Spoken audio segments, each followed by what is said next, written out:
उत्तर प्रदेश के कानपुर में अभी एक घटना हुई है जिसमें प्रियांशु श्रीवास्तव 23 साल के लॉयर थे। उन्होंने खुदकुशी की, अपनी जान ले ली।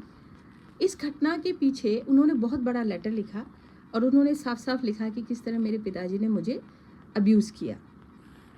अब हम अगर इस चीज़ को समझने की कोशिश करें कि आखिर में ऐसा क्या कारण था कि प्रियांशु को इतना बड़ा कदम लेना पड़ा, तो जो भी पेरेंट्स है हमें हमेशा याद रखना है कि बच्चा छोटा है, जैसे 1.5 या 2 साल या 3 साल की उम्र से बच्चों में सेल्फ रिस्पेक्ट आता है। बच्चा समझता है उसका कहाँ डिसरिस्पेक्ट हो रहा है, उसको कहाँ बेइज्जत किया जा रहा है और उसकी अपनी इज्जत होती है।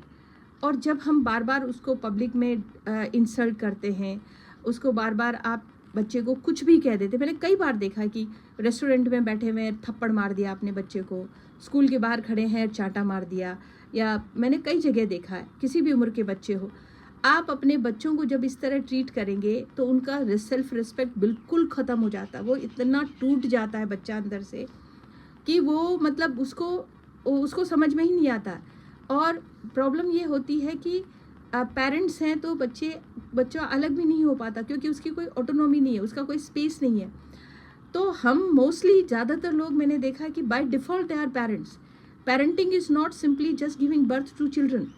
आप उस बच्चे की मनस्थिति जब तक नहीं समझेंगे, उसका रिस्पेक्ट, एक कुछ क्लियर कोड ऑफ कंडक्ट होना चाहिए कि जैसे आप अपने बच्चे को पब्लिक में कभी नहीं डांटेंगे।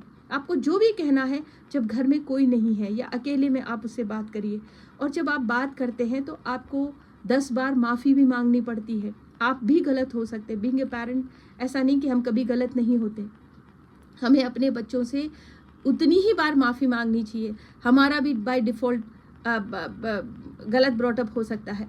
तो जस्ट बिकॉज हम पेरेंट्स बन गए हैं, हम अपने बच्चों को इस तरह ट्रीट नहीं कर सकते। मुझे जहाँ तक लगता है प्रियांशु को ऐसा लगा, क्योंकि वो लॉयर नहीं बनना चाहता था और उसके फादर लॉयर हैं, तो उसे ये लगा कि वो ज़िंदगी भर इसी ट्रैप में रहेगा। वो दूसरा प्रोफेशन चाहता है जहाँ उसकी ऑटोनॉमी हो, जहाँ उसके फादर का इंटरफेरेंस नहीं हो। और बीइंग अ लॉयर, जब उसको लगा कि अब मैं इसी प्रोफेशन में, क्योंकि एक केस आता है फिर आप उस पर बरसों लगे रहते हैं, तो प्रियांशु को शायद लगा कि ये ट्रैप से वो कभी निकल ही नहीं पाएगा। और एक छोटे से बच्चे को एक ग्लास जूस पीने पे अगर आप घर के बाहर नंगा खड़ा कर सकते हैं, तो आप समझ सकते हैं कि उसकी आत्मसम्मान को कितनी बड़ी ठेस पहुंचाई आपने। ये कुछ घटनाएं ज़िंदगी भर उसके दिमाग से नहीं निकलती है। तो मुझे लगता है हम सबको एक चीज़ समझनी पड़ेगी, parenting is not by default. आप डॉक्टर बनते हैं, इंजीनियर बनते हैं, कितनी ट्रेनिंग लेते हैं, parenting itself is a very